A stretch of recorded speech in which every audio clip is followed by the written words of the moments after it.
출근길 하나님 말씀과 동행하는 출동 큐티의 진규선 목사입니다. 오늘 우리가 함께 묵상할 말씀은 마태복음 26장 17절에서 35절입니다. 제가 낭독하겠습니다. 무교절의 첫날에 제자들이 예수께 나와서 이르되 유월절 음식 잡수실 것을 우리가 어디서 준비하기를 원하시나이까? 이르시되 성 안 아무에게 가서 이르되 선생님 말씀이 내 때가 가까이 왔으니 내 제자들과 함께 유월절을 네 집에서 지키겠다 하시더라 하라 하시니 제자들이 예수께서 시키신 대로 하여 유월절을 준비하였더라. 저물 때 예수께서 12 제자와 함께 앉으셨더니 그들이 먹을 때 이르시되 내가 진실로 너희에게 이르노니 너희 중의 한 사람이 나를 팔리라 하시니 그들이 몹시 근심하여 각각 여짜오되 주여 나는 아니지요. 대답하여 이르시되 나와 함께 그릇에 손을 넣는 그가 나를 팔리라. 인자는 자기에 대하여 기록된 대로 가거니와 인자를 파는 그 사람에게는 화가 있으리로다. 그 사람은 차라리 태어나지 아니하였더라면 제게 좋을 뻔하였느니라. 예수를 파는 유다가 대답하여 이르되 랍비여 나는 아니지요. 대답하시되 네가 말하였도다 하시니라.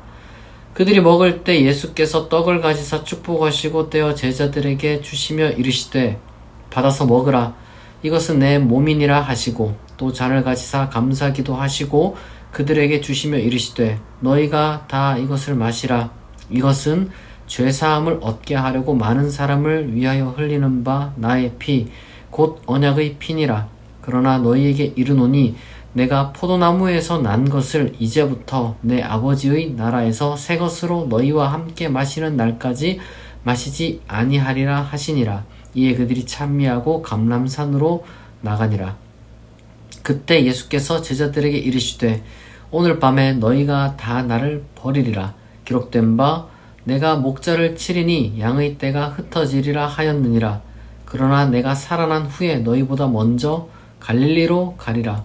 베드로가 대답하여 이르되 모두 주를 버릴지라도 나는 결코 버리지 않겠나이다. 예수께서 이르시되 내가 진실로 네게 이르노니 오늘 밤 닭 울기 전에 내가 3번 나를 부인하리라. 베드로가 이르되 내가 주와 함께 죽을지언정 주를 부인하지 않겠나이다 하고 모든 제자도 그와 같이 말하니라. 아멘. 오늘 그 장면은 정말 그 비장한 장면이죠. 소위 최후의 만찬이라 불리우는 그런 장면이고요. 그리고 또 이 유다에 대한 예고와 그리고 또 제자들이 다 흩어질 것이란 예고와 그리고 베드로가 부인할 것이란 그런 예고. 쉽게 말해서 이제 예수님이 죽을 때가 됐다는 것을 암시하는 그러한 장면입니다. 이 6월절이라는 것이 이제 본래 그 딱 하루를 이제 가리키는 말이지만 사실 그 절기 자체는 6월절부터 시작해서 7일 정도 이어집니다. 그러니까 6월절은 당일인데 무교절이라고 해서 이제 포함해가지고 유대인의 달력 기준으로 첫째 달 15일부터 일주일간 지켜요. 근데 이제 그 6월절 준비는 그 전날 합니다. 마치 크리스마스 이브 준비하듯이.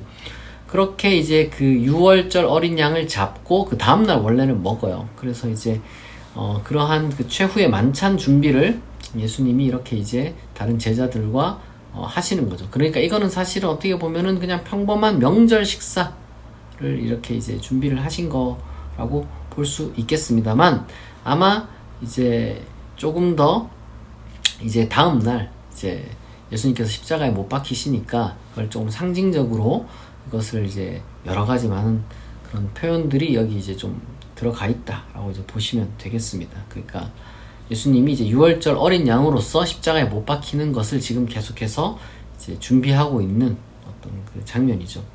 중요한 것은 예수님이 십자가에 못 박히시기 직전에 제자들과 함께 이제 식사를 하시면서 무언가 이제 감지를 하셨겠죠. 이제 제자들이 나와 끝까지 하지 않겠다라는 걸 느끼셨겠죠. 제자들이 이제 목숨까지 걸 정도는 아니다. 나와 함께 하나님 나라를 위해서 끝까지 같이 갈 사람들은 아닌 것 같다. 라는 그런 짐작을 하셨고 실제로 짐작대로 그렇게 되었죠. 우리가 이제 여기서 글쎄요, 이게 어떤 것을 우리가 묵상해야 될지 생각이 많습니다만은, 첫 번째로 얼핏 생각하면 베드로처럼 우리가 나는 예수님 절대 배신하지 않아야지 뭐 이렇게 생각할 수도 있어요. 그렇게 생각할 수도 있는데 사실 사람이란 게 안 그렇죠. 목숨 앞에서 목숨 뿐이겠습니까? 그냥 내가 조그마한 손해를 본다 싶으면은 그게 이제 사람이라는 게 이제 겁이 나고 도저히 이제 그 길을 못 간다 이런 생각이 들어요.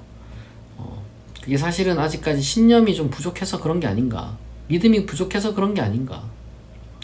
단순히 이제 어떤 결심과 결단만으로 안 되는 게 있는데, 그래서 제가 봤을 때는 믿음이 없으면은 단순 결심 이거 갖고는 택도 없어요. 사람의 몸이라는 거, 정신이라는 거, 그 순간순간 상태에 따라서 너무 쉽게 바뀌는 겁니다. 그런데 이제 그걸 극복하는 게 뭐냐? 믿음이거든요. 제자들은 아직까지 제가 봤을 때는 믿음이 없는 거죠. 예수님도 그걸 아시는 거예요. 예수님이 아직까지 이들이 믿음이 없다, 믿음이 혹은 얕다 라는 걸 이제 잘 아시는 겁니다. 얼마든지 믿음이 약하면은 예수님을 부인하고 떠나버릴 수가 있고 따라가지 않을 수가 있다. 이까지 예루살렘까지 따라왔음에도 불구하고 눈앞에 벌어지는 일들을 보면 이게 안 되는 거죠. 그런데 여러분, 우리가 너무 좀 비관적으로 사실 이 본문을 좀 볼 필요는 없습니다. 왜냐하면 예수님은 이것이 다 이 성경에 예언되어 있다라고 지금 이렇게 말씀하고 계시는 거거든요. 예수님은 계속해서 이게 기록된 바 다 이게 예언되어 있다라고 말씀하세요. 근데 다르게 말하면은 이렇게도 볼 수가 있는 겁니다. 하나님은 우리의 연약함을 다 알고 계신다. 물론 예수님을 끝까지 따라가는 멋있는 그런 장면이 나오면 참 좋았겠지만 사람이라는 게 안 그렇거든요. 우리가 연약하다는 것은 하나님이 다 알고 계십니다. 근데 이제 차이가 있어요. 제자들이나 베드로나 이제 연약하고 예수님을 이렇게 떠나고 부인하고 뭐 이럴 수 있어요. 심지어 뭐 가오까지 했는데도 말도 안 되는 소리 하지 말라고 이렇게 베드로를 책망한 것처럼 우리가 함부로 이제 우리 자신에 대한 확신을 좀 오만하게 가져서는 안 되고 그런 게 있는데, 근데 다른 게 하나가 있습니다. 가룟 유다는 이제 예수님을 팔았단 말이에요. 이게 판 거랑 도망간 거랑 달라요. 이거는 다른 겁니다. 예수님은 이제 분명히 그걸 구별하시는 거예요. 누가 그러더라고. 베드로랑 유다랑 뭐가 다르냐? 뭐 다르죠. 이제 베드로나 제자들은 겁을 먹은 다음에 이제 도망간 거고, 유다는 그게 아니라 그냥 예수님을 팔아버린 거니까 이거 완전 다른 겁니다. 그러니까 이게 사람이라는 게 이렇게 됩니다. 믿음이라는 것을 우리가 이제 가진단 말이에요. 그리스도인으로서. 근데 이 믿음대로 못 살 수 있어요. 사람이라는 게 약하니까. 그걸 가지고 예수님이 뭐라고 하는 건 아니라는 거. 그럴 수 있다라는 거. 그런데 이게 믿는 척 하면서 위선적으로 막 믿음을 이용해가지고 말이죠. 교회를 이용하고 하나님의 이름을 이용하고 뭐 그리스도인이다 라고 하면서 이용하고, 하여튼 그런 모든 것들을 통해서 믿음대로 사는 게 아니라 믿음이라는 그 어떤 그 가면이나 옷을 입고 사실 자기 욕망이나 채우려는 거. 이거는 배신, 이거는 가룟 유다 같은 거죠.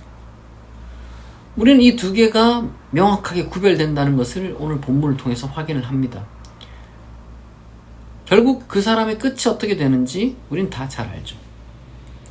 우리는 이 예수님의 그 길을 따라가면서 100% 우리가 다 온전하게 따라가지 못합니다.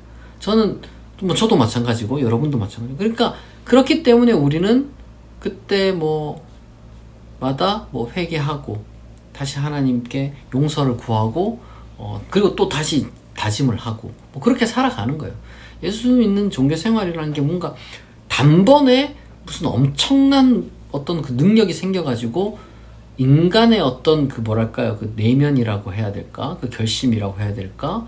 실제로 어떤 그 인내나 심지 굳건한 어떤 그 대쪽 같은 어떤 그 믿음 이런 것들이 뭐 갑자기 생기는 게 아니라 그렇게 마법같이 안 생깁니다.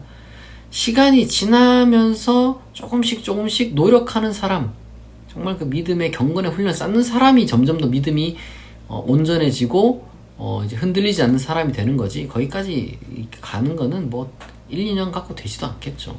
우리 인생 평생 살아가면서도 나이 먹어도 또 흔들리는 게 사람인데, 그러니까 다만 우리는 그렇게 평생 노력을 해 가는 것이고, 올바르게 살기 위해서 제대로 된 건강한 믿음을 갖기 위해서 우리가 이제 늘 운동하듯이 항상 이제 그런 훈련을 해야 되는 것인데, 그게 아니라 처음부터 이걸 뭔가 이용해가지고 말이죠, 연기하고 그런 사람들 많이 있죠. 그러니까 쇼하고 연기하고 막 경건한 척, 착한 척, 뭐 감동받은 척, 은혜 받은 척, 뭐 그런 사람들은 다 가룟 유다 같은 사람들입니다. 우리는 어떤 사람이 되어야 할지 여기서 명확하게 알 수가 있습니다. 겉보기에는 다 똑같아 보여요. 왜냐하면 똑같은 사람이니까. 그러나 분명히 우리는 양심을 통해서 우리 스스로가 어떤 존재인지 압니다. 여러분, 믿음을 가질 거면 여러분 제대로 된 믿음을 가지시길 바래요. 그러한 제대로 된 믿음은 오히려 하나님께서 이해해 주시고 용서해 주십니다. 그러나 여러분, 가짜 믿음, 심지어 믿음을 이용하는, 악용하는, 그러니까 예수를 배신하고 팔고 정말 자기 욕심을 위해서 그렇게 살아가는 사람은 참된 예수 그리스도의 제자도 그리고 참된 그리스도인이라고도 할 수 없을 것입니다. 그런 사람에게는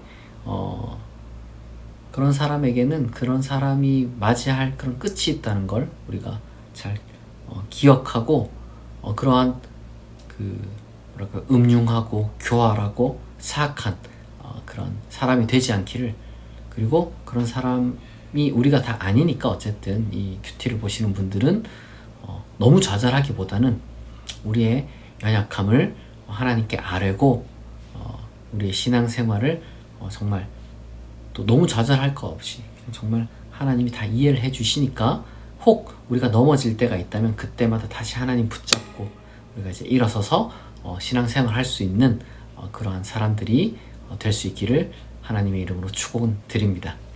기도하겠습니다. 하나님 아버지, 오늘 예수님과 제자들이 최후의 만찬을 하는 장면을 우리가 보면서, 그리고 또 예수님께서 유다와 제자들과 베드로에 대해서 각각 예언한 것을 우리가 묵상했습니다. 비록